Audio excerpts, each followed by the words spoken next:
Estás escuchando A Todo Neuro, el podcast de la Sociedad Argentina de Investigación en Neurociencias, donde regularmente conversamos con investigadoras e investigadores que trabajan en las más diversas áreas de la neurociencia de nuestro país. Seguinos en las redes si te gusta lo que hacemos y suscríbete en Spotify o en donde sea que escuches tus podcasts para no perderte de próximos episodios.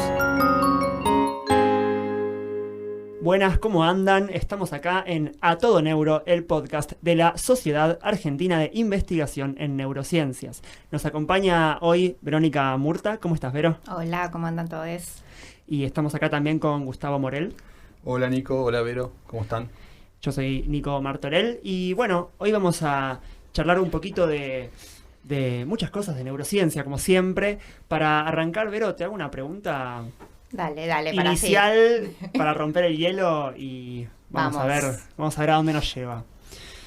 Vero, ¿vos dirías que somos un conjunto de células? ¿Eso nos definirías como un conjunto de células o hay algo más? ¿Lo reducirías a eso? ¿Cómo lo pensás? ¿Cómo pensás en los seres humanos, en las personas? Sí, no. Claramente creo que no nos reduciría a un conjunto de células. Creo que las propiedades emergentes de cuando uno pasa de células a tejidos, de tejidos a organismos y después a órganos, y cómo después los órganos en un animal, ¿no? que tiene muchos órganos, cómo se comunican entre sí y cómo el nivel de interacciones que hay entre los distintos órganos y células y tejidos. Y en general, y más si vamos al sistema nervioso, que es lo que nos une un poco a todos, claramente si fuese solo células siento que ya tendríamos todo resuelto, que no quedarían tantas preguntas por responder como siguen quedando en el área de neuro. ¿Por qué lo decís? O sea, ¿qué es lo que complica el entendimiento del sistema nervioso del hecho de que no sean solo células? ¿Qué más hay?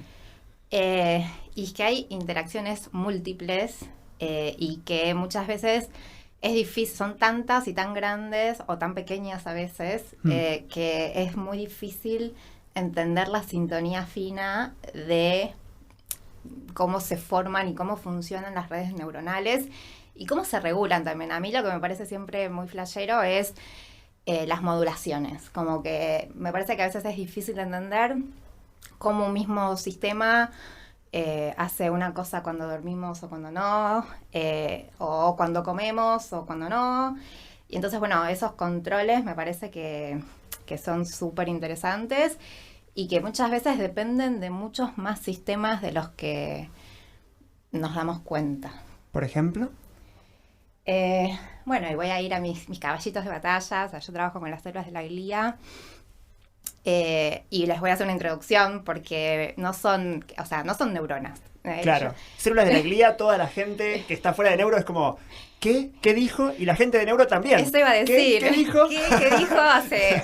O sea, yo la verdad es que siempre, desde que, mentira, pero desde muy, muy temprano empecé a trabajar con las células de la glía y me pasaba a veces un poco que iba a los congresos y era como, soy yo y somos 3 que estamos trabajando con esto y no había tanta gente. Y me voy a saltear un montón de historia, pero hoy, al principio a las células de la glía se las dejaba como separadas respecto del funcionamiento neuronal. Se pensaba que servían solamente para situaciones particulares, de estrés o de daño. Están en el cerebro, en principio. Están en todo el sistema nervioso. Hay varios tipos, después si quieren voy a contar un poco más, pero lo que yo quería contar es que hoy se estudia muchísimo cómo tanto los astrocitos como la microglía, las voy presentando, influyen sobre las redes neuronales, sobre el funcionamiento y sobre el seteo, el armado de las redes neuronales durante el desarrollo. Vero, de esas modulaciones que vos dijiste, la glía tiene un rol importante hoy en día, digamos, porque como vos dijiste, ¿no? Antes la dejaban de lado, quizás la subestimaban, y de hecho el nombre glía viene de que es un relleno, es un pegamento que como que une a las neuronas para que no se caigan o algo así, ¿no? Solo eso. Las neuronas son las protagonistas y la glía son como el backstage de alguna manera. Absoluto. Sí, o sea, por ejemplo, específicamente hoy se sabe que los astrocitos son muy importantes todo lo que sea las vías glutamatérgicas de las neuronas, por un lado, y por otro lado también son las células que le dan todas, las neuronas usan una cantidad de energía que solitas no podrían, o sea, hacer todo el laburo que tienen que hacer de red neuronal y además preocuparse de todos los aspectos metabólicos que la célula tiene que cumplir. Entonces, bueno, los astrocitos en parte funcionan como conexión, por un lado, entre la sangre, el afuera del sistema nervioso y las neuronas, y por otro lado también le dan la comida procesada a las neuronas. Claro. Es como, bueno, toma, vos necesitas energía, esta es energía para que uses ya. Tenemos, perdón que te interrumpa, sí. ¿Tenemos una definición de glía o algo? Porque siento que por ahí nos lanzamos a hablar de glía y astrocitos y microglía, y alguien que nunca escuchó el término quizás está pensando, ok, le dan de comer a las neuronas, están ahí, ¿pero qué eran? No entendí. Sí, perdón, vamos a ir un poco más adelante. Me cuesta encontrar una definición. Quizás es porque estoy hace mucho tiempo en el campo y nunca vi a la glía en la facultad. O sea, nunca tuve que hacer un examen o decir que son. Yo diría que son todas las células del sistema nervioso que no son las neuronas. Como medio raro como clasificación eso, ¿no? Por la negativa. Pero es como histórico, es un poco histórico que surgió así. O sea, la verdad es que se describieron hace un montón de años, o sea, en la mitad del siglo XIX, hace mucho tiempo, son hermosas. Se empezó a hablar de la glía a nivel histológico y la verdad es que las neuronas son hermosas, pero las células de la glía también.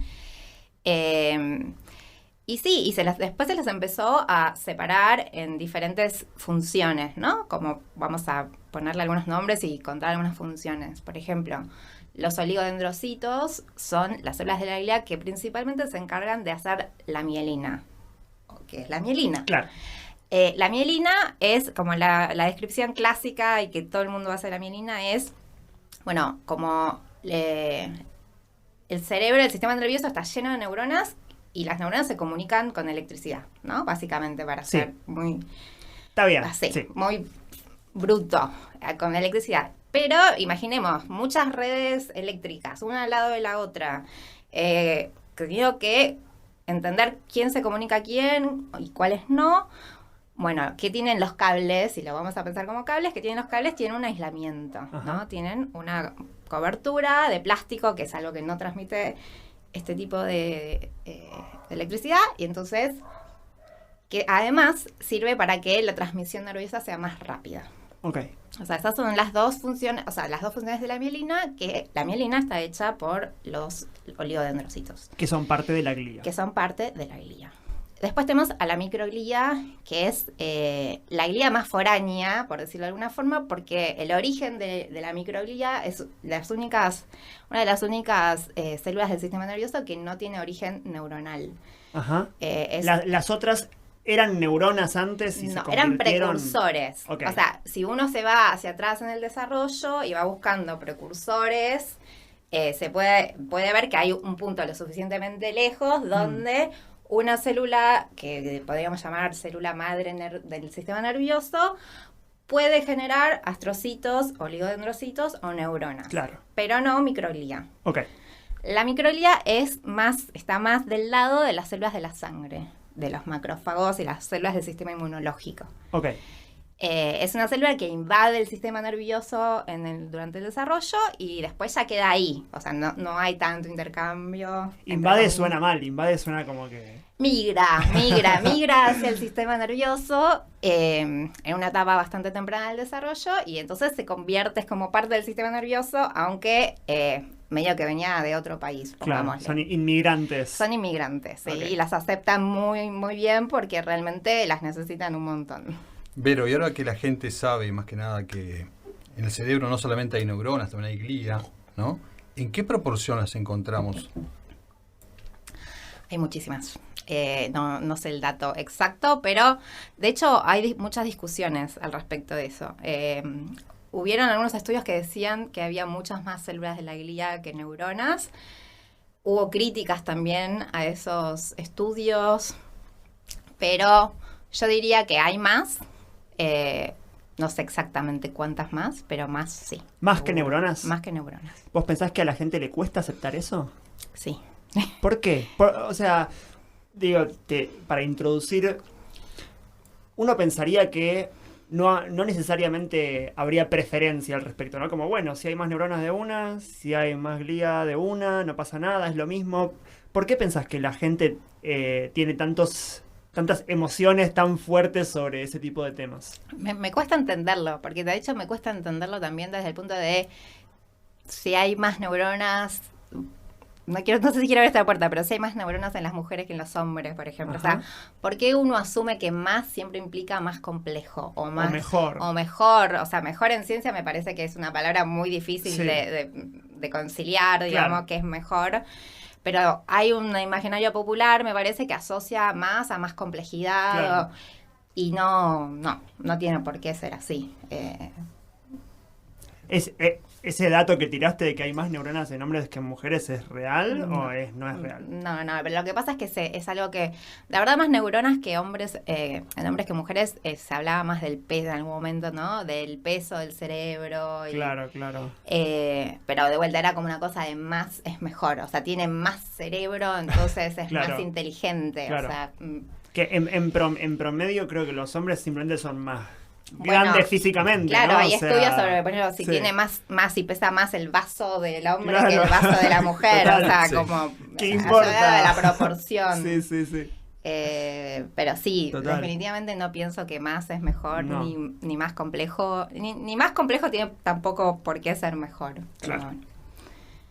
Pero, Volviendo al tema de estas fuertes respuestas emocionales a los temas de investigación y a los resultados en ciencia, hay una lucha en este momento, desde tu percepción, entre la gente que quiere darle más importancia a la glía y gente que por ahí quiere darle más importancia a las neuronas. ¿Pensás que hay consenso en este momento en el campo? yo veo que hay más consenso. Depende mucho también de los modelos, pero también me estoy dando cuenta que los modelos, a ver qué palabra digo para los modelos que no son mamíferos, ponele Ajá. no quiero decir más sencillo, Los porque inferiores. acabo de decir un montón de cosas.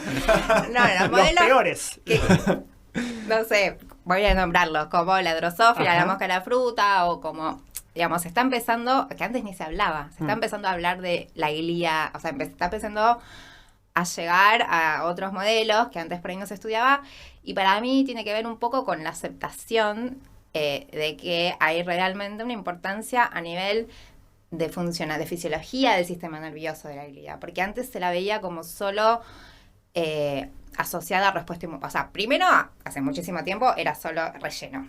Después pasó a ser, asociado a sistema inmunológico. Después pasó a ser, los astrocitos ayudan un poco a las neuronas porque le dan energía y todo lo metabólico.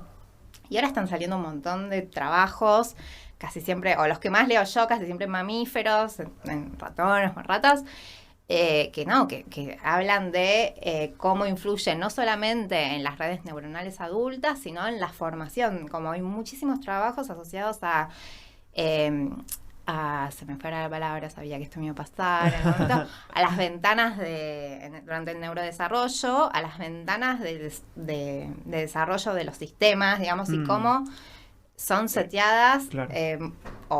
En parte por la glía, digamos, por la acción de la glía, digamos, cómo influyen sobre la sinapsis. Antes, cuando uno hablaba de sinapsis, era solo neuronas, y hoy no tanto. ¿Sinapsis no es solo neuronas entonces? A veces sí, A veces sí, muchas veces sí. Ok.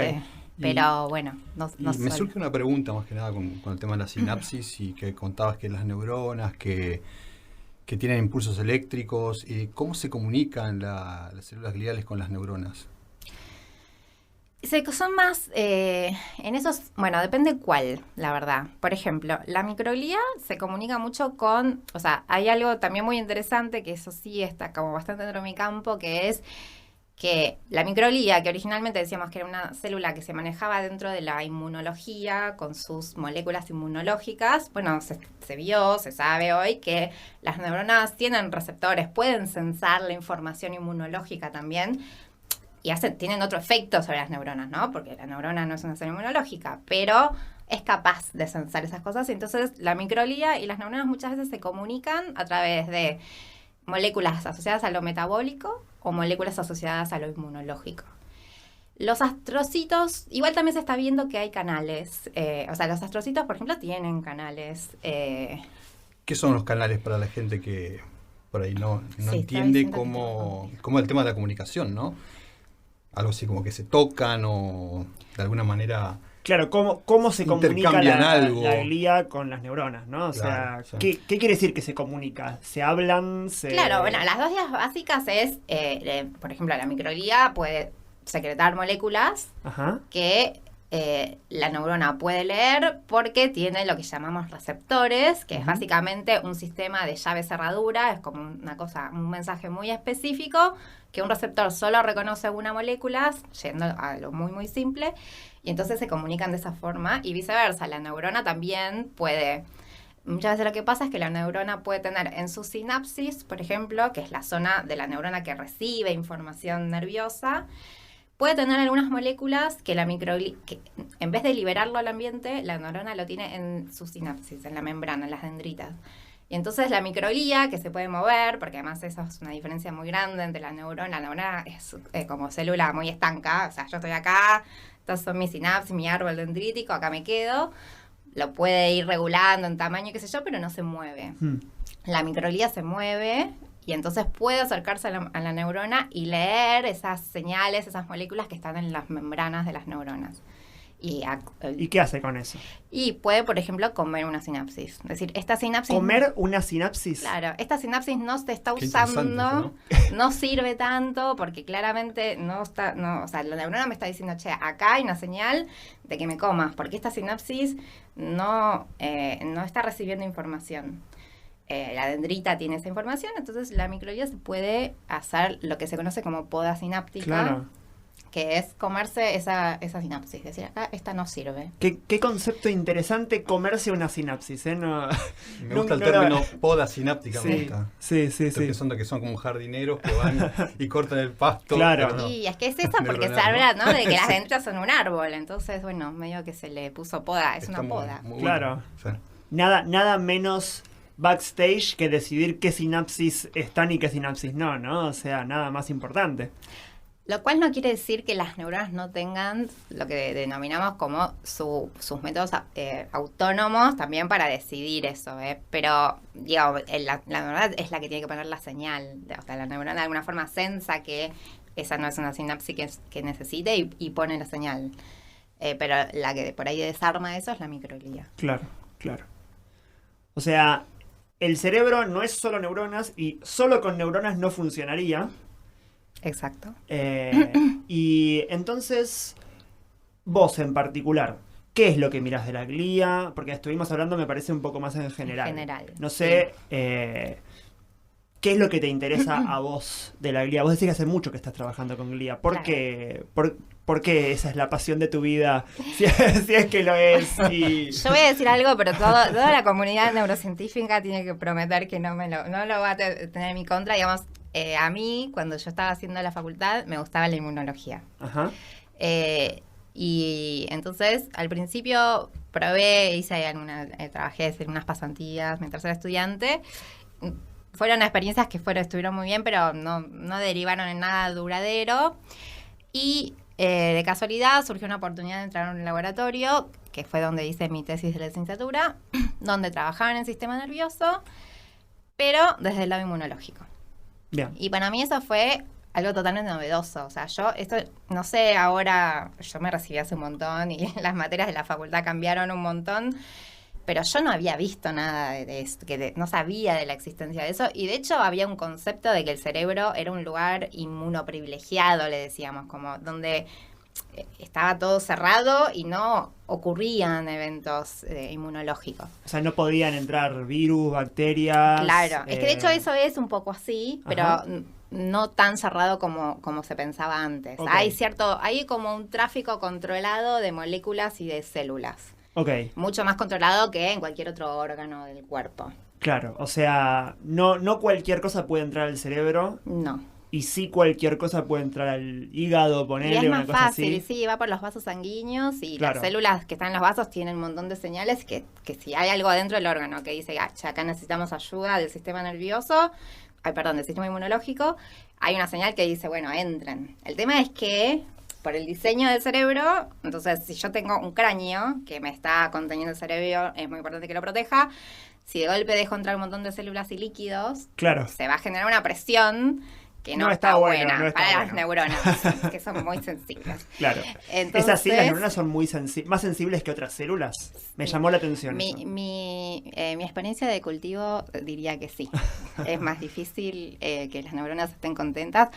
De hecho, es más difícil que estén contentas cuando están solas. Si vos les pones astrocitos abajo, que es la otra célula, que no dije nada todavía, están mucho mejor en cultivo, estamos hablando, o sea, cuando, digamos, podemos estudiar a las neuronas y las células del cerebro en general, haciendo lo que llamamos cultivos primarios, que es sacarlas del cerebro y producirlas en una placa de Petri y le ponemos un líquido que tiene todo lo que la célula necesita para vivir. Ese líquido, por ejemplo, si uno quiere hacer neuronas, tiene que tener 1.000.000 de cosas más que si uno quiere hacer astrocitos y microglía. O sea, se bancan un medio mucho más sencillo. Mira. Y las neuronas en cultivo, si vos les pones una base de astrocitos, están muchísimo mejor que si no se los pones. ¿Y por qué pensás que es eso? ¿O es simplemente una cosa empírica de, bueno, lo vi y es así? ¿O pensás que o tenés alguna razón Y yo creo que las neuronas necesitan estar muy especializadas para hacer el laburo que tienen que hacer, que es súper difícil y demandante. Y no son tan buenas para toda la parte metabólica, porque, bueno, se especializaron para otras cosas. Pero bueno, yo estaba hablando de... Empecé a trabajar y ahí me descubrí que se podía hacer neuroinmuno, digamos. Y entonces me empezó a interesar eso y hacíamos... al principio yo trabajaba en modelos de esclerosis múltiple. A mí me gusta trabajar en modelos o en cosas... o en preguntas que por ahí sí tienen algo que ver con lo humano, siempre en modelos animales, o sea, no tengo ese interés de trabajar en humanos, pero sí me interesan las preguntas que quizás a veces nacen de los humanos, de las cosas que nos pasan en los humanos. Y esta enfermedad que mencionaste, la esclerosis múltiple, ¿es una enfermedad que se afecta a la glía? Sí, los oligodendrocitos, que son los primeros que conté, que son los que hacen la mielina, son los que se ven afectados en la esclerosis múltiple. Lo que pasa es que se rompe esa mielina y entonces las neuronas dejan de ser tan eficientes en transmitir esa señal nerviosa. ¿Y eso es grave? ¿Qué le pasa a la gente que tiene esclerosis múltiple? Sí, bueno, a la gente que tiene esclerosis múltiple es una patología que a veces es difícil de diagnosticar porque los síntomas no son siempre los mismos. Porque te puede ocurrir en diferentes lugares del sistema nervioso, tanto en el cerebro como en la médula espinal. Y entonces la sintomatología está asociada al lugar a donde vos tenés una lesión, se llaman lesiones de falta de mielina. Pero bueno, podés perder, por ejemplo, control regulatorio de esfínteres o problemas para mover las extremidades, casi cualquier cosa. Claro, bastante heavy la cosa, se puede poner. Sí. ¿Y cómo se puede reproducir, digamos, esta enfermedad, ¿no?, para estudiarla en el laboratorio con los modelos animales? Bueno, lo que hacemos en general, primero aclarar siempre que un modelo es un modelo, nunca es la enfermedad. Y para mí lo más importante, lo que aprendí en todo este tiempo de trabajar en diferentes modelos de distintas enfermedades, es que todos tienen alguna falencia, porque nunca es la enfermedad en sí. De hecho, la enfermedad en sí, salvo cuando son enfermedades genéticas y se conozca mucho, que es muy puntual, muchas veces se desconoce exactamente cuál es la etiología, decimos nosotros, cuál es la razón por la cual, o muchas veces son muchas razones. Y entonces lo que se hace en ciencia en general es, bueno, generar un modelo a partir de la fisiología, de lo que uno ve en la fisiología de la enfermedad. Entonces, lo que se hace en este caso, que se sabe que la esclerosis múltiple tiene que ver con un ataque del sistema inmunológico a la mielina, y entonces se hace que los animales que usamos empiecen a reconocer a la mielina como algo que no fuese propio de su cuerpo, y entonces el sistema inmunológico empieza a atacar la mielina. Ok. O sea, no es que miran, no sé qué son ratones que trabajan ustedes. He ratas. pasado por ratones o ratas, ¿no? Ok, bueno, ratones o ratas, no es que ustedes agarran la población y se fijan qué ratones quieren esclerosis múltiple y con eso se estudian, no, sino que lo generan ustedes a propósito, pero no es esclerosis múltiple en sí. Y no, son modelos, de hecho tienen otros nombres, siempre hablamos de que el modelo de esclerosis múltiple es tal, hay varios, o sea, de hecho yo no trabajaba con este que les acabo de contar, yo trabajaba con uno que hacíamos en el laboratorio que era bastante específico y que como modelo le faltaban un montón de cosas de la enfermedad, pero a nosotros nos servía para estudiar cosas muy específicas. Queríamos saber qué pasaba con una citoquina en particular asociado a la mielina, o sea, a la falta de mielina o a la recuperación de esa mielina, porque la mielina se puede recuperar muchas veces. Y entonces, bueno, ese modelo, por ejemplo, no tenía esta parte que les comenté de que el sistema nervioso, el sistema inmunológico atacaba a la mielina, sino que nosotros producíamos una inflamación local en un lugar específico y, bueno, esa cantidad de inflamación era la que generaba pérdida de mielina. Claro. Y te voy a hacer una pregunta que me haría mi abuela, por ejemplo. Ay. Mi abuela me preguntaría, ¿y entonces vos vas a curar la esclerosis múltiple? Sí. Lamentablemente no. Pero bueno, digamos, ¿ese es el objetivo o...? Y no es como funciona la ciencia, Claro, la entonces... verdad. O sea, como en la ciencia, todos trabajamos en formato comunidad, donde cada uno tiene preguntas un poco más pequeñas que hacen a la gran pregunta de varias personas. Me refiero a todo el mundo, ¿no? Porque después leemos papers y leemos los trabajos de otros. Y entonces, bueno, es información que nos llega. Y bueno, se va construyendo así, ¿no? Un laboratorio que tiene un modelo en particular y una pregunta en particular, hace un descubrimiento, yo lo tomo, entonces a raíz de mis resultados y esos, hago un experimento o varios años de experimentos y entonces genero otra información con mis hipótesis, que a veces son hipótesis, ¿no? Uno empieza un paper con una hipótesis y muchas veces termina con una hipótesis. Termina con un montón de respuestas de la hipótesis 1, pero por lo general termina con una hipótesis 2, una nueva hipótesis. Y bueno, y eso es lo que se va tomando para hacer una construcción y eso es lo interesante también de la ciencia, ¿no? De que a veces vos te formulás una pregunta que vas de A a B, pero a veces te sale C, ¿no? Y ese C te genera nuevas preguntas otra vez y nuevos caminos para dónde ir, digamos, a través de tu investigación, ¿no? Sí, absolutamente. A veces uno no quiere, a veces uno se resiste a hacer, porque te sale que, es muy importante la vía de lípidos. Y yo digo, yo no sé nada de lípidos. No quería bueno, yo estaba trabajando con proteínas. Sí, pasa un montón y a veces es difícil, pero está bueno entregarse a eso también, ¿no? ¿Te ha pasado eso? Inesperados. ¿Te ha pasado que tu investigación te lleve por caminos por los que vos no querías ir personalmente? No sé si tan lejano. Sí me ha pasado de decir tipo, tengo que buscar papers porque esto no sé cómo explicarlo. Y por ahí muchas veces descubro que había gente, porque no, la cantidad de papers e información que hay para leer es enorme. Y a veces, buscando papers más específicamente sobre un resultado, sí, mira, esto sucedía, esto existía, claro. Y por ahí yo no lo sabía, porque tenía el foco puesto en otro lugar. Sí. Bueno, parte de que la ciencia sea justamente tan descentralizada y comunitaria es que uno nunca sabe todo de lo que todo el mundo está haciendo. Y a veces uno piensa que encontró algo y alguien ya lo había encontrado hace 20 años. Sí, y hay temáticas que son muy de nicho o que hay poca gente que trabaja y se conoce, y hay temáticas que son enormes y que hay un montón de información disponible. Yo tengo una amiga que a veces me dice, le mando, a veces me encuentro con cosas ella trabaja en otra cosa, en reproducción. Me encuentro con algo que me parece que le puede interesar y se lo mando y me dice, sí, ya lo vi. Y le digo, ¿pero cómo haces para siempre? Sí. ¿Viste todo? Y me dice que no hay tantos papers. Sí, los veo. Y bueno, muy distinto de lo que me pasa a mí. Entonces, ¿vos trabajás en esclerosis múltiple? No. En eso trabajé. Yo me quedé con eso, pero no... No, eso hice en la tesina, en la tesis de licenciatura y en la tesis de doctorado, porque me quedé en el mismo laboratorio y seguí trabajando con eso. Después, para el postdoc, cuando me doctoré, me fui a trabajar en modelos de isquemia cerebral. Eso que es como una ACV. De verdad en la ACV hay dos opciones, ¿no? Puede ser la isquemia, que es cuando hay un taponamiento de alguna arteria. Y también están las hemorrágicas, que es cuando se rompe una. nosotros trabajamos más en modelos de taponamiento. Y ahí también empecé a trabajar porque antes casi no trabajaba, con cultivos celulares. Modelos con cultivos celulares de células gliales. Ajá.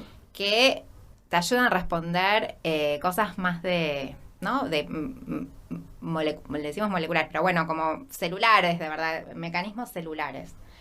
Porque es más, o sea, lo que tiene bueno el modelo celular es que es un poco más sencillo, porque no tenés todo el órgano, pero bueno, también tiene sus limitaciones, porque no tenés todo el órgano. Claro. Entonces hay variables que no tenés. Justamente lo que decíamos al principio, no somos solo células, ¿no? Hay muchas interacciones que por ahí uno se pierde. Y eso me resulta muy interesante. ¿Cómo se genera, digamos, una isquemia en cultivo? Básicamente lo que le hacemos es, como sabemos que en las isquemias lo que falta, una de las principales cosas que falta es que las células de la zona isquémica y las que están cerca no tuvieron acceso a oxígeno y glucosa durante un tiempo. Lo que nosotros hacemos es, durante un tiempo, sacarles oxígeno y glucosa en cultivo. Sí. Es el efecto de la isquemia, entonces, no es la isquemia en sí. Claro, no. Y después en los modelos in vivo, lo que pasa, que es más parecido a lo que pasa en los ACV, es que la isquemia tiene una particular, como lesión, es muy particular porque tiene un centro, o sea, muy cerca de donde se produjo la isquemia. Ahí, por lo general, todas las células se mueren porque es como muy fuerte la falta de oxígeno y glucosa. Pero alrededor de eso hay células que se ven afectadas, que en principio no se mueren y que uno apunta a intentar de rescatarlas, ¿no? Porque esto de que es muy importante cuando uno tiene una ACV ir rápido a algún centro de salud. Y tiene un poco que ver con eso, ¿no? Intentamos, primero para ver el tipo de isquemia, es muy importante, pero además intentamos de salvar la mayor cantidad de células, y ven que estoy diciendo células, no solo neuronas, neuronas y las otras. Sí, si la glía se muere no importa. Nada. Ahora también las incluimos a la glía, ¿no? Que también tenemos que salvarlas, no solamente las neuronas. Claro, ¿no? Sí, y además es esto, cuando las células se mueren, eso te genera una reacción inmunológica en el cerebro también. Claro. Entonces empiezan a producir reacciones que el cerebro no está acostumbrado y que impactan sobre las células. Eso puede ser peligroso también, la misma reacción. Hace que se mueran más cantidad de células, ¿no? Se genera como un gradiente desde el centro hasta un cierto, ¿no? Es medio esférica la cosa, ¿no? Claro. Entonces lo que hacemos es intentar de entender cuáles son las moléculas y las células que están involucradas en ese proceso y cómo se puede intervenir para salvar la mayor cantidad de células posibles. Entonces, bueno, eso no voy a hablar con otra cosa, pero no voy a contar todo. Eso principalmente es lo que hice en mi postdoc y mis primeros años como investigadora. Y entonces trabajaba mucho también asociado, o sea, por fuera del sistema nervioso, asociado a las células inmunológicas, por ejemplo. Claro. Porque en esas lesiones hay aporte de las células de la sangre. Poniendo, digamos, tu granito de arena en esa construcción colectiva que quizás lleva a tratamientos, digamos. Sí, además hay una cosa mala del cerebro en cuanto a tratamientos, es que muchas veces es de difícil acceso. Claro. El acceso al cerebro es muy difícil. Es lo que decías hace un ratito, Es ¿no? lo que decía al principio. Hay algunas drogas que no llegan, o que el sistema nervioso las saca activamente. Tiene moléculas específicas que dicen, no, esta droga si entra, sacala. Y bueno, nada, con todo el cráneo y todo, y además es muy sensible. Claro. Entonces, bueno, en esos proyectos yo lo que intentaba de entender un poco más es, bueno, ¿qué pasa con estas células inmunológicas que están en la sangre, que tienen mucho más fácil acceso, que sabemos que influyen? Bueno, ¿cómo hablan estas células de la sangre con la glía? O sea, ¿qué cosas pueden en cultivo? O sea, un modelo muy alejado de la realidad, pero bueno, como un primer paso para intentar entender qué tipos de interacciones pueden tener esos tipos celulares. Y Vero, ¿cómo fue tu camino, digamos, en la ciencia desde que empezaste como tesinista, después el doctorado? ¿Fue lineal, digamos? ¿Cómo fue el trato, digamos, en cuestiones de género? Con tus directores y, ¿no? Bueno, yo tengo una edad, entonces tengo una trayectoria que atraviesa quizás muchas etapas, muchas realidades, ¿no? Yo me recibí en el 2007, con lo cual, bueno, no era lo mismo. Durante mis primeros años tuve una directora mujer, con lo cual no es igual, no quiere decir que uno no está a salvo, ¿no? Podría haber habido igual estereotipos de género, claro. Pero no fue el caso, no tuve problemas. Okay. Y no, en general siempre trabajé en grupos diversos. Quizás yo fui cambiando un poco también en ese tiempo y empecé a notar o a no querer bancarme algunas cosas, qué sé yo, o cosas que yo misma me hacía cargo de cosas que por ahí a otras personas del laboratorio ni se les ocurría. ¿Cómo qué, por ejemplo? Como cosas organizativas del laboratorio, por ejemplo. Como compras, hay toda una realidad atrás de hacer ciencia, claro. Que incluye conseguir las cosas para hacer ciencia, trabajar en grupo y que sea un grupo que se lleve bien, que no haya problemas entre las personas, que digamos, la parte más social, digamos. Hay como una parte social para mí es muy importante la parte social. Y es todo más a pulmón también, porque la gente no sabe cómo funciona por un laboratorio, que por ahí no tenés un secretario que te haga las compras, lo tenés que hacer vos. No. Exactamente. ¿no? Y requiere mucho esfuerzo, digamos, y menos horas que uno dedica por ahí a la parte de investigación, que realmente uno tiene que estar leyendo trabajos para poder diseñar nuevos experimentos, ¿no? Sí, hay que anticiparse también, ¿no? Hay que planificar con tiempo, porque a veces es difícil conseguir algún reactivo, entonces por ahí te quedas varado esperando algo, o pedir incluso animales de laboratorio, o sea, todo requiere una planificación. ¿Y sentías que esas tareas recaían quizás en vos, o que vos te hacías cargo, y sentís que eso tenía algo que ver con el género? No sé. Creo que yo siento que yo me hacía cargo, digamos, yo descubrí eso en mí. Claro. Que tiendo a hacerlo, lo hago igual, no es que deje de hacerlo. Pero bueno, quizás lo que sí pretendo ahora es que se me reconozca. Okay. Como a mí no me molesta, me gusta, y todo lo social del laboratorio me parece muy importante también, si bien no es el objetivo primario, sí me importa que haya como, bueno, como que esto no es automático, esto no está, no es, o sea, hay un esfuerzo que hay que hacer a propósito. Hay un esfuerzo, y está perfecto, que además en el laboratorio, en todos los laboratorios donde yo estuve, se dividen los esfuerzos, la gente se ocupa de distintas cosas, o sea, hay un montón de cosas no científicas que hacer, o científicas que no son el experimento en sí, que requieren de planificación y que a veces se comparten porque en un laboratorio normalmente se comparte un modelo, un tema o algo, entonces hay cosas que son comunes para todos, y entonces, bueno, está bien, ¿no? Seamos eficientes, yo me encargo de esto, vos te encargas del otro.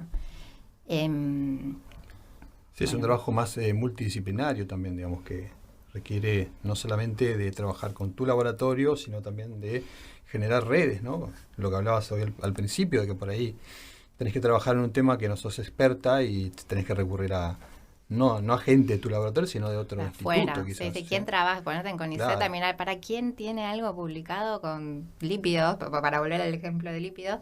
Pero sí, ¿a dónde puedo ir a preguntar que me digan cómo puedo hacer esto? Vos dijiste que, como, al menos yo sentí que dijiste que algo cambió en estos años. Dijiste, yo empecé en el 2007 y eran distintas las cosas en el 2007, y que ahora se maneja de otra manera. Quizás no terminé o no terminó de quedar explícito, pero ¿sentís que hubo un cambio significativo en cómo se tratan los temas de género en ciencia o en neurociencia, en nuestro campo? Sí, un cambio significativo para mí es que pasó a estar en el mapa. Okay. O sea, es algo que antes no se hablaba, no existía, pero me parece como que acompañado un poco de la sociedad, ¿no? Claro, como sí. Me parece que yo lo veo en otros ámbitos también, y lo veo en mí, o sea, yo lo reconozco mucho en mí. Y sí, pasó a estar en el mapa, y creo que faltan un montón de cosas, pero porque de no estar a estar es un montón. Es un montón. Sí. Es un montón. Se habla más que nada del neurosexismo, ¿no? ¿Qué significa eso? El tema a ver, el tema del sexo como, más allá de lo social en el ambiente científico, el tema del sexo como motivo de estudio en la ciencia también es algo bastante reciente, y en ese sentido me parece que hay que tener mucho cuidado con las interpretaciones y con las conclusiones que se sacan. Y acá el modelo que se usa es particularmente importante porque... Es lo mismo trabajar, digamos, en un experimento con ratones, por ejemplo, incluir machos y hembras en el mismo experimento. Sí, no, es muy importante incluirlos. Es algo que durante años y años la ciencia trabajó con machos. ¿Solo con machos se trabajaba? Solo con machos. ¿Por con qué? la premisa de que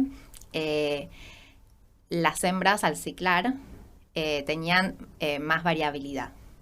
Ok. Entonces, como había interacción entre ese ciclado de las hembras, ¿no? En las hormonas, que además los ciclos en ratas en roedores, que son los que más se usan en el laboratorio, son ciclos muy cortos, comparado con los nuestros, por ejemplo, los de humanos. Y entonces esa era la premisa que realmente... La premisa que nadie se había puesto a ver si era real o no. Claro. Era, esto va a ser seguro más complicado, va a haber más variabilidad, no lo hagamos, vamos a perder tiempo, plata, todo. Bueno, trabajamos solo con machos. Es muy del siglo XX de... Sí. No, las hembras, no, muy complicado. Muy difícil. Hacemos solo con machos. Es muy siglo pasado eso.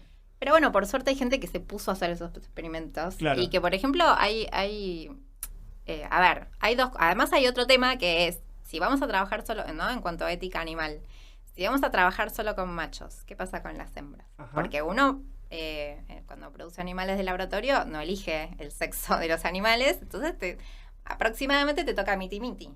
Entonces, ¿qué hacemos con las hembras si solo vamos a usar machos? Y bueno, muchas veces no se usaban. Algunas se podían usar para reproducción o para, qué sé yo, cuando uno está aprendiendo alguna técnica, pero muchas veces no se usaban y eso éticamente también es algo que empezó a dejar de estar permitido. Porque no se usaban, ¿qué quiere decir? ¿Que quedaban ahí viviendo en jaulas perpetuamente o que no, que se eutanasian, sí, claro, se sacrifican. Claro. No se pueden mantener animales para siempre en el laboratorio. La idea es eso, reducir la cantidad de animales y mejorar lo máximo posible el uso. Incluso a veces se puede usar más de una vez un animal dependiendo para qué se haya usado antes. Y bueno, hoy a lo que está yendo, además de que la parte ética, está la parte de, bueno, también nos dimos cuenta que hay un montón de problemas en algunos ensayos preclínicos, en medicaciones que después llegan a los humanos, que tienen un montón de efectos secundarios solo en mujeres. ¡Oh, qué casualidad! Es verdad, bueno, sí, las mujeres tenemos otros sistemas, tenemos hormonas, claro. Y entonces, digamos, hay cosas que no funcionan exactamente igual, Claro. pero igual es muy importante que estén los efectos secundarios que digamos, que nos abarcan solo las mujeres, que se sepan. Totalmente. Y bueno, lo que hoy se intenta hacer es, en principio, usar machos y hembras en los experimentos, hacer un primer análisis que nos diga si hay efectivamente un efecto de las hormonas o no. Hay un efecto distinto en machos y en hembras, que además eso, bueno, en el laboratorio donde yo estoy ahora, eso es un tema, una pregunta medio básica, como que todo el tiempo es, bueno, pero pará, ¿los machos dio igual que las hembras o no? Si da igual, está buenísimo porque se pueden juntar todos los animales y uno tiene un N experimental considerable y está bueno para el experimento. Y si se ve que hay una diferencia, bueno, se toma eso como una variable y se dice, bueno, entonces, ¿qué pasa en los machos y qué pasa en las hembras? También está bueno porque estás descubriendo algo. Es una pregunta que lo que pasa es que, bueno, hay mucha gente que no tiene ganas de hacer esa pregunta, pero bueno, digamos, qué sé yo, dentro de, ¿no? de la ética de trabajo por un lado y la ética de la ciencia quizás por el otro, que sobre todo los que hacemos más cosas pensando en alguna aplicación humana, pero no únicamente, pero bueno, quizás eso es más fácil de entender. Es importante entender la fisiología desde los dos puntos de vista. ¿Y hay todavía alguna resistencia, digamos, a mantener el modelo de utilizar machos nomás por, digamos, aquellos revisores de las revistas que uno manda trabajos y demás, ¿no? La verdad que no sé revista a revista. Algunas revistas es al revés. Te preguntan por qué no están las hembras. Claro. O sea, ¿qué que pasó hay con un las cambio hembras? en ese sentido del paradigma de que solamente usábamos... Sí, yo estoy empezando a leer un montón de tipo esta estrategia que les estoy contando de que hicimos machos y hembras, dio igual, entonces se juntaron todos los animales y se tomó como un grupo único. O sea, eso aparece en los materiales y métodos de las revistas, como una nueva metodología. Y contabas que que bueno, a veces da igual y a veces no da igual. ¿Pasa mucho esto de que no da igual, especialmente si estamos hablando de neurociencia? ¿Pasa mucho que hay diferencias significativas entre machos y hembras? Siento que mi respuesta va a ser sesgada. Yo leo muchos papers donde sí, Okay. pero porque mi pregunta en parte apunta hoy, o en mi laboratorio donde estoy trabajando ahora, en general nos interesa esa pregunta, y entonces sí, la respuesta es que muchas veces sí hay diferencia. Y en cosas, a ver, si uno se pregunta sobre el comportamiento reproductivo de un ratón, obviamente espera ver, ¿no? Claro. No, ya va con la premisa y ya sabe que son distintos. Sí. Y entonces, bueno, uno se puede estudiar, tipo, qué mecanismos hay en cada caso y bueno. Pero después hay otros comportamientos, como que se estudia mucho en el laboratorio de Amaicha, que es donde yo estoy ahora, que es el comportamiento social, y que uno a priori podría decir, los roedores tienen comportamiento social, tienen una preferencia en interactuar, salvo que sea, bueno, en una situación de mucho estrés o un animal muy grande, pero tienen un interés por lo social innato. Y bueno, hay diferencias en algunos tratamientos que vimos en cuanto a, sí, a la respuesta social, a cuánto afecta o no el comportamiento social. Y decías que esa es una pregunta que ahora te interesa especialmente, o como que estás empezando a trabajar en eso. Sí. ¿Cuál es esa pregunta que te interesa?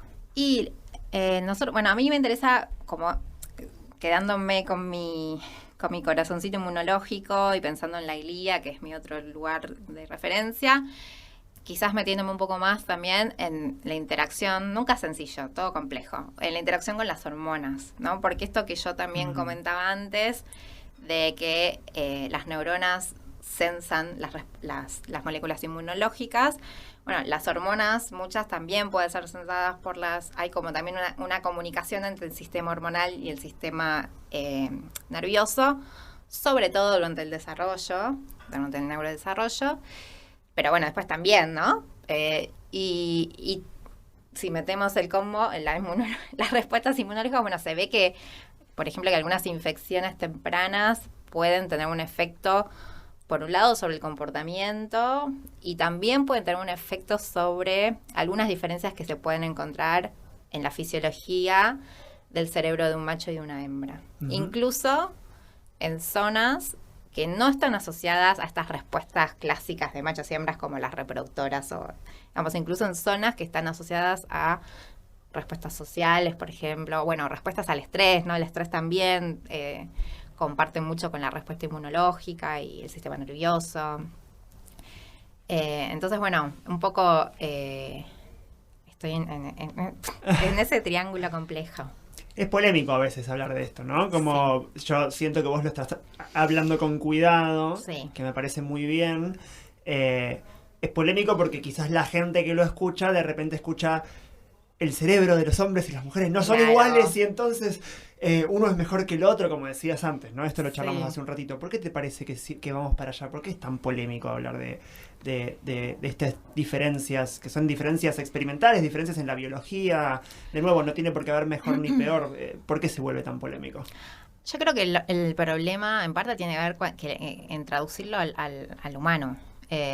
Primero porque el humano tiene variables que los animales de experimentación no tienen, que es lo social, que es lo que hoy llamamos género, y hay una influencia o sea, el género es algo social, y entonces hay un efecto de lo social sobre el sistema nervioso, y eso es algo que no podemos modelar en animales. Y por otro lado, entonces decimos, bueno, lo estudiamos en humanos. Pero no es tan fácil estudiar en humanos porque las técnicas que hay obviamente no puede ser tan invasivo. Entonces las técnicas hay muchas cosas de correlación, de que depende de la cantidad de personas que se usaron para ese ensayo, experimento. Y a veces se sacan conclusiones muy livianas. Claro.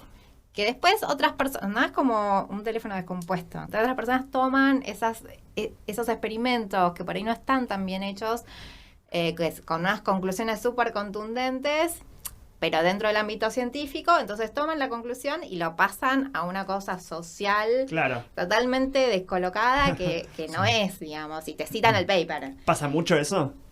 Pasa, sí, pasa menos, me parece. Lo que pasa es que tiene que haber, hay gente, pasa menos quizás, porque hay gente que actúa como de policía, ¿no? Que va atrás de esos trabajos mal hechos, diciendo, esto no, o sea, todos estos trabajos, por ahí sale una revisión, tipo, todos estos trabajos, por esta razón, no están bien hechos, y la conclusión, pero el problema de eso es que eso es mucho después. Claro. Eso sale muchos años después, y por ahí ya te salió el titular en el diario que dice algo, y ya las personas leyeron ese titular, ni siquiera leyeron el texto, leyeron el tweet, o sea, entonces el nivel de teléfono de compuesto ahí es enorme. Hay ejemplos particulares que vos hayas visto que se publicaron y que después se retractaron o que no eran tan así y que ahora podamos desmentir acá en... Bueno, es que hay un libro que ahora no me voy a acordar nada del libro, pero de una científica muy importante de Estados Unidos que escribió un libro con todos esos ensayos, atacando cada uno de esos ensayos, diciendo esto. Y esos ensayos decían como, bueno, además hay otro problema para mí, que a veces la gente piensa, yo no estoy de acuerdo con que la ciencia es objetiva. Okay. O sea, yo como científica no estoy de acuerdo en que muchos científicos no estarían de acuerdo conmigo. Para mí la ciencia, los científicos no son objetivos porque lo hacen científicos, básicamente. Los científicos somos humanos, somos subjetivos, somos sociales y cada uno tiene su vida, tiene sus experiencias de vida. Y entonces a veces lo que no es objetivo son las preguntas y las conclusiones. Lo que pasó durante mucho tiempo de que no había información sobre los animales hembra y las mujeres es porque nadie se hacía las preguntas.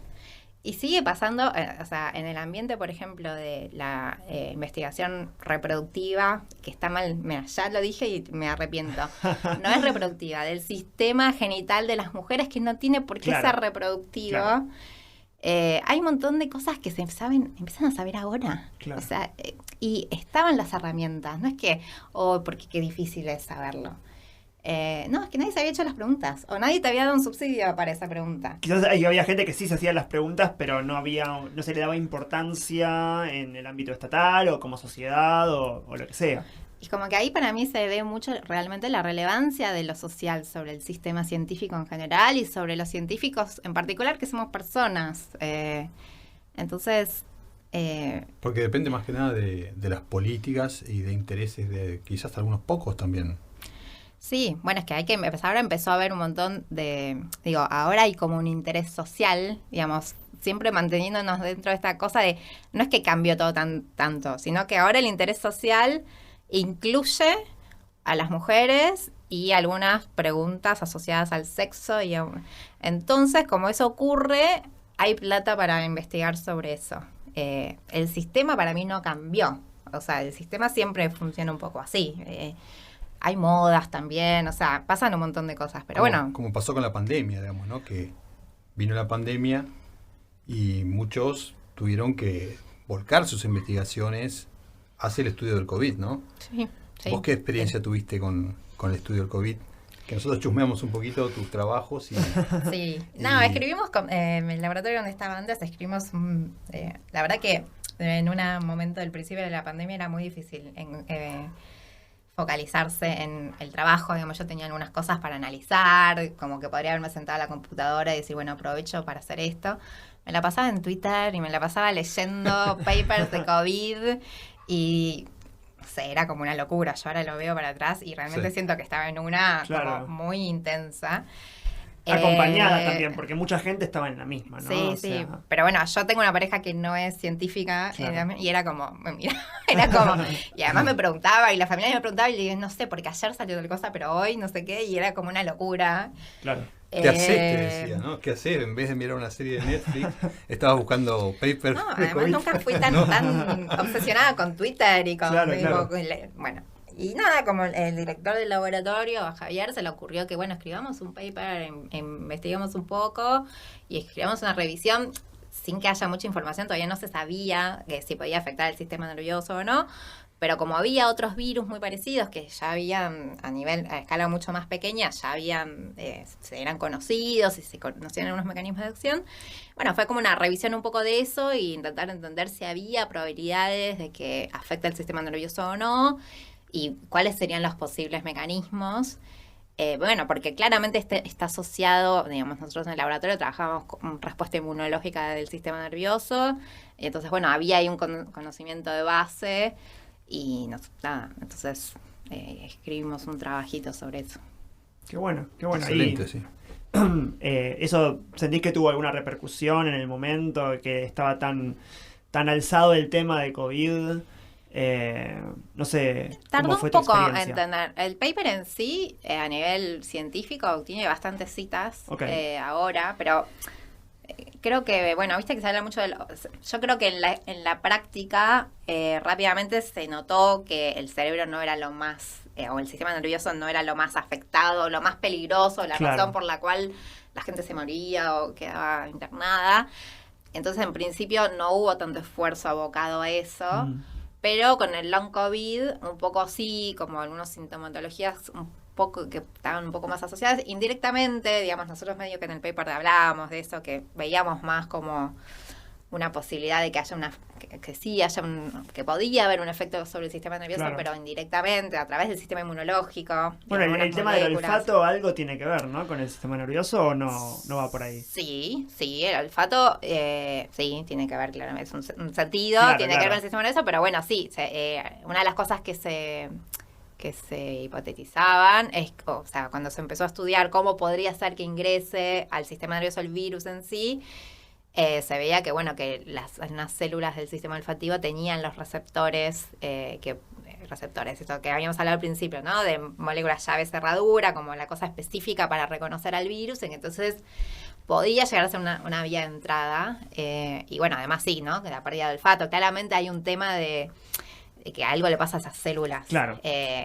Pero por suerte me parece que queda un poco más ahí y no se traslada tanto a la parte más cerebral, digamos, sino que es algo más local del epitelio olfativo. Vero, ¿estás contenta con el sistema científico? Oh, qué pregunta. Qué difícil.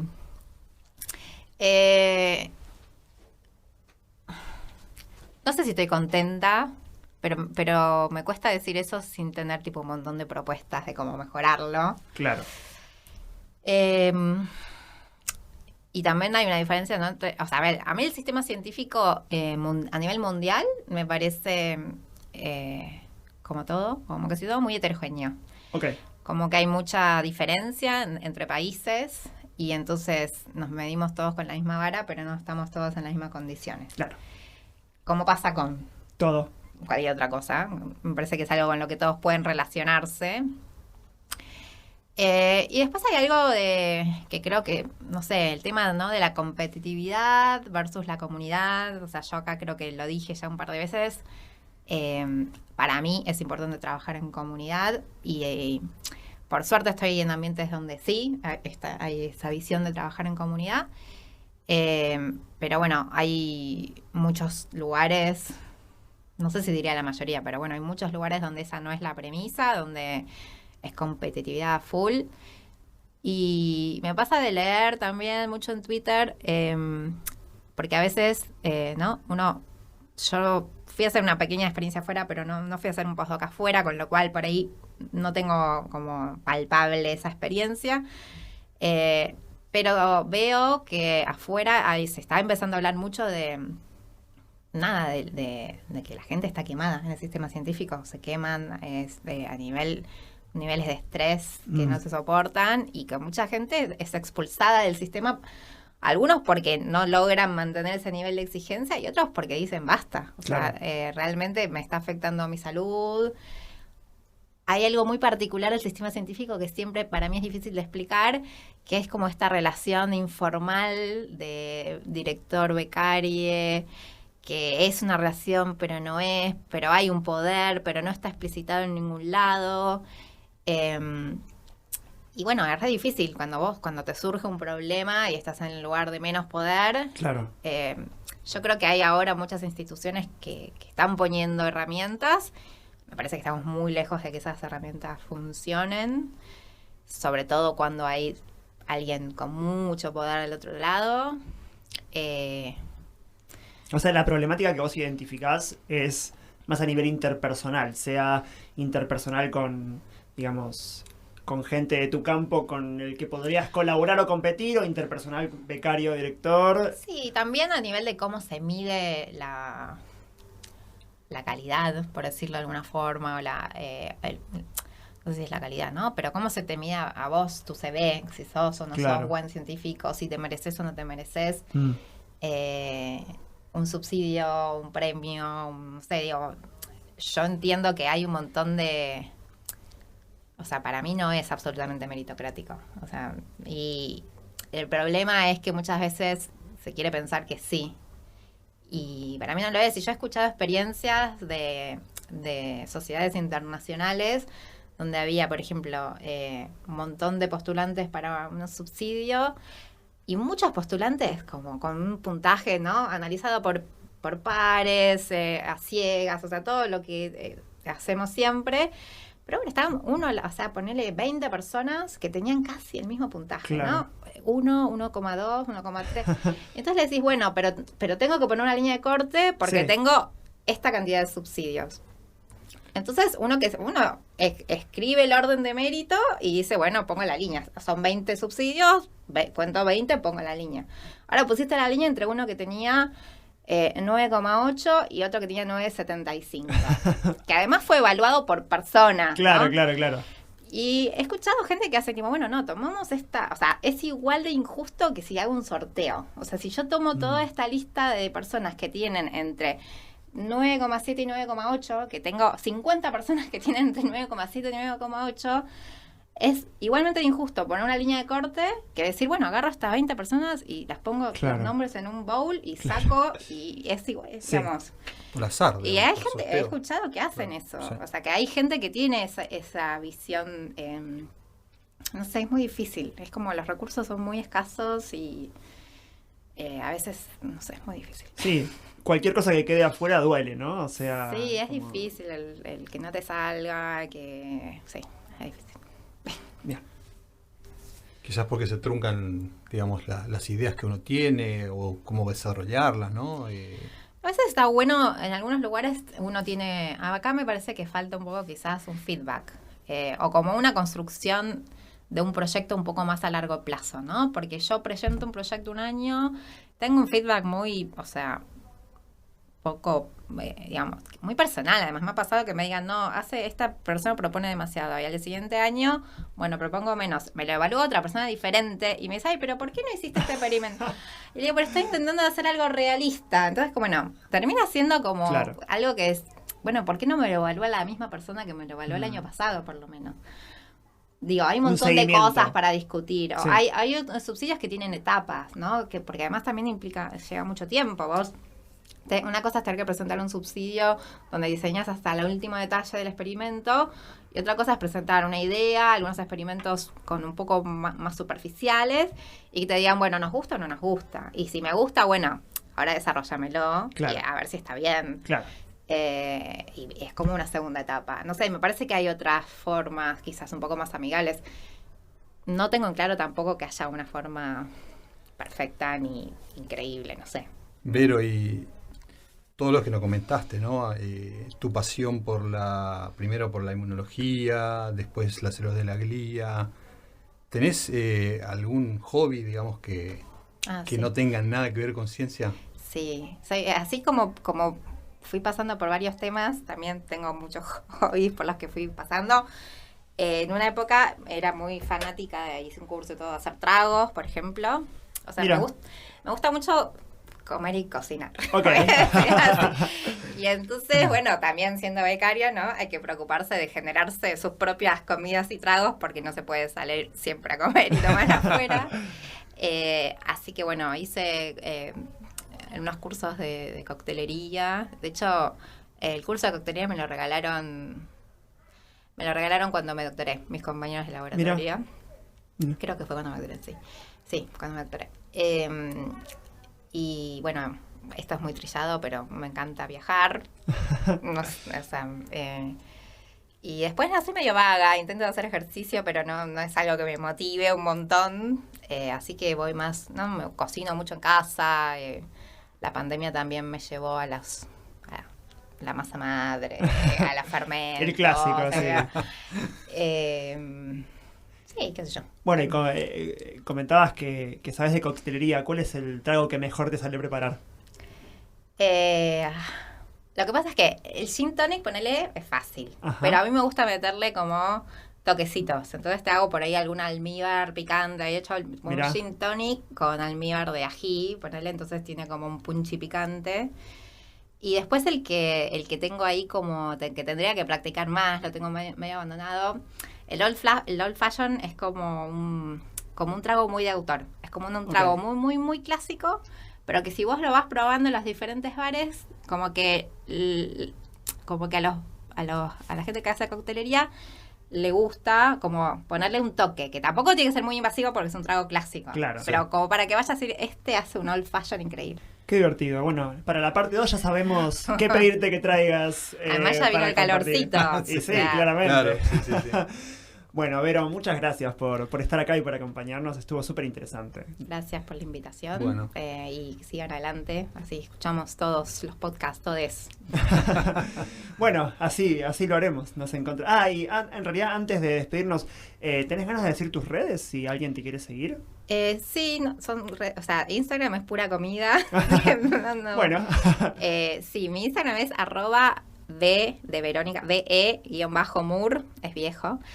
Y mi Twitter, no sé si lo uso tanto. Soy una tuitera más de leer que de publicar, pero no me acuerdo, no lo digo porque no me acuerdo Bueno, cómo igual, es. todo bien. Pero por ahí si buscan Verónica Mur, sale, no sé. Perfecto. No lo sé. Bueno, buenísimo. Bueno, hasta luego entonces, Vero y Nico. Sí, nos vemos entonces en el próximo episodio de A Todo en Euro.